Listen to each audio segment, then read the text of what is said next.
eu gostaria que você avançasse nessa questão de, enquanto profissional, né, na área, como é que está a relação dele hoje com a própria atividade, entendendo essa necessidade, essa comunhão, né, se refletindo em alguns destinos, mas, por outro lado, nem todos conseguem chegar nesse nível, né? Então, assim, como é que está a evolução? Quem seriam esses grandes, né, urbanistas? Quem você destacaria aí para nos ir trazendo outros exemplos também?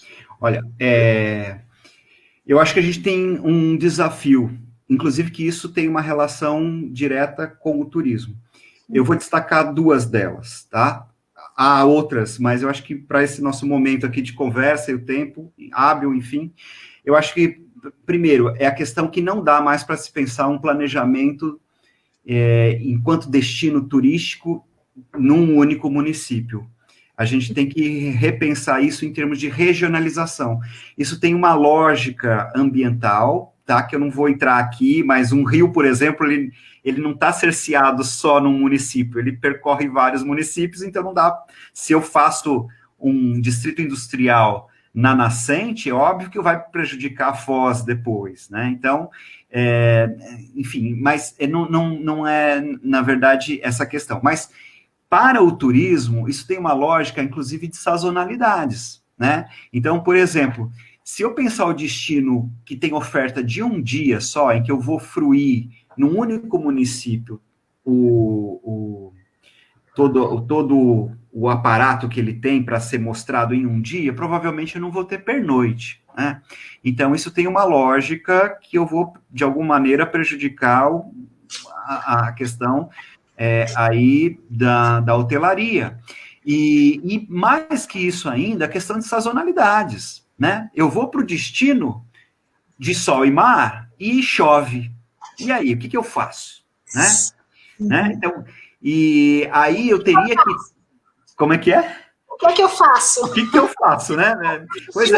Parados, né? Os equipamentos não estão prontos para receber. E aí? Então, nessa lógica é que a regionalização, de não pensar só o sol e mar daquele município, mas que eu tenho o turismo cultural numa cidade do lado, o turismo rural da cidade do lado. Aqui em Balneário é muito claro isso, né? Aqui, Balneário é sol e mar, né? Ainda que a prefeitura tem feito bastante esforços para, nas épocas de inverno, né, por assim dizer, ter a questão de eventos, inclusive está se fazendo centro de eventos, enfim, né? Mas vamos supor que mesmo nesse verão, né, eu tenho esses problemas, né, de intempéries, né, de chove e tal, vem uma frente fria, enfim. Aí eu teria, né, por exemplo, o turismo rural que acontece aqui na cidade de Camboriú, ou o turismo religioso que acontece em Nova Trento. Então, ou seja, que isso eu tenho uma complementaridade, né, de oferta desses destinos que não está cerceado a um único município, né? Isso rebate não só como, vamos dizer assim, uma opção para o turista, mas também para os serviços e para a geração de emprego e renda, né? Porque o sujeito vai pernoitar, né? Aqui a gente também tem, nessa lógica, as festas de outubro, e eles resolveram fazer todas elas em outubro, justamente para, né? Então você tem o marreco que acontece numa cidade, você tem a marejada que acontece em Itajaí, você tem o Oktoberfest que acontece em Blumenau. Então, aí o sujeito quase que dá para ficar o mês de quem pode, obviamente, né? Ficar o mês de outubro todo. Então, ele vai gerar uma receita, né, de restauração, de A e B e de hotelaria, justamente numa maior diversidade. Então, se a gente pensar, então, essa lógica de regionalização e, portanto, não pensar o planejamento do destino turístico só como um município, né? Infelizmente, no Brasil ainda se faz isso, né? Ainda que eu tenha alguns ganhos, né, com os planos de diretores participativos e sobretudo em regiões metropolitanas, o caso de São Paulo é muito claro isso, né? Tem um planejamento em nível regional na região metropolitana, né? E eu já emendo nesse segundo item que eu acho que é um grande desafio, que o planejamento ainda, né, turístico, do destino turístico, ainda não conseguiu efetivamente alçar o fator da participação. Como é que se insere o turista na concepção do planejamento? É um grande desafio, porque, obviamente, o turista não está lá para ir para a plenária pública, entendeu?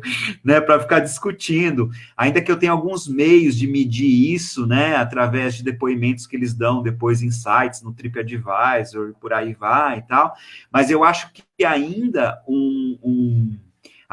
não houve efetivamente esse desafio de pensar o planejamento participativo com o turista, né? Acho que isso é um grande desafio.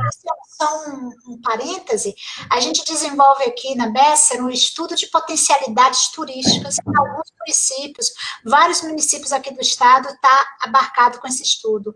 Em alguns momentos, a gente, para resolver essa questão, a gente não só faz uma pesquisa de demanda, né, uma pesquisa do próprio atrativo, mas a gente entrevista, ainda que em poucas dimensões, mas a gente vai saber do turista, o que efetivamente ele acha do município. Então, a gente termina fazendo um recorte para absorver isso que você acabou de colocar, uma busca de entender a percepção que o turista tem daquele espaço. Né? E isso é fundamental, porque, como você diz, a gente não necessariamente consegue enxergar nem falar com o turista, mas efetivamente a gente precisa ouvi-lo num processo aí que a gente desenvolve de planejamento. Desculpe ter cortado, mas é que a gente está evoluindo aí nessa conversa, e aí nesse processo a gente termina entrando na questão da hospitalidade, né? A hospitalidade urbana e turismo. Que seria esse conceito de hospitalidade urbana? Porque a gente fala muito de hospitalidade e turismo, mas o que seria hospitalidade urbana? Olha, eu fico muito orgulhoso que foi um brasileiro, efetivamente, na verdade, 2 brasileiros, que efetivamente cunharam esse termo de... Não, eu estou sendo um pouco regionalista. Não só... Na verdade, a gente teve... o que acontece? O conceito de hospitalidade urbana, ele está imbuído tanto de questões sociais quanto de questões espaciais. E dentro das questões sociais, houve uma pendência muito grande para a questão da gestão econômica da hospitalidade. Então, é como que a hotelaria deveria receber, enfim, né, a relação do anfitrião e do hóspede, mas numa relação efetivamente econômica, quanto custa o seu serviço, né? E a gente tem um outro lado, que, sobretudo, foram os franceses que desenvolveram mais, que é questões mais espaciais, da qualidade, né, do espaço. Enfim, se esse espaço não é hostil, portanto, ele é hospitaleiro, né? Ele não tem hostilidade, mas tem hospitalidade. Então, quais são atributos? E assim, a teoria pelo menos diz isso, né? Tem um brasileiro chamado Lúcio Grinover, né, que foi lá do programa da UAM, da Anhembi Morumbi, em hospitalidade, né, e que ele desenvolveu 3 categorias para que eu tenha uma cidade hospitaleira, que seria a acessibilidade, então, acessibilidade pensado em todas as suas instâncias, tá?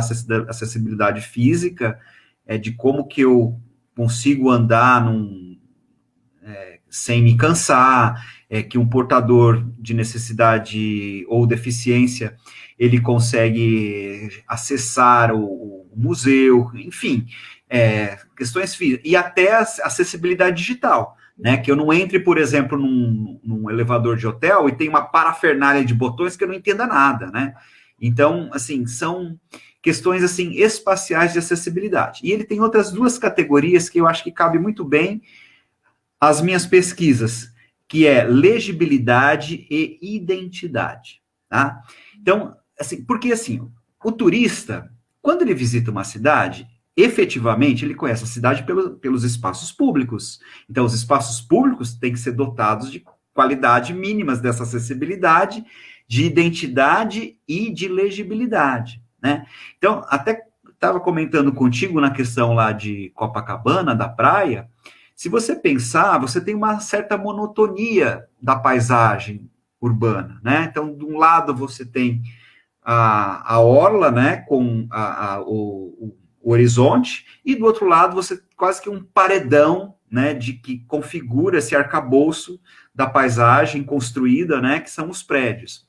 Só que, pontualmente, você tem alguns edifícios, e, por incrível que pareça, eu julgo que esses edifícios são os hotéis, que marcam determinados espaços. Como eu estava dizendo, tanto é que o gabarito desses edifícios são até mais altos do que o restante, porque a própria legislação permite, né, para hotéis que eu construa mais, né, para ter o número de quartos, enfim, das unidades habitacionais, né.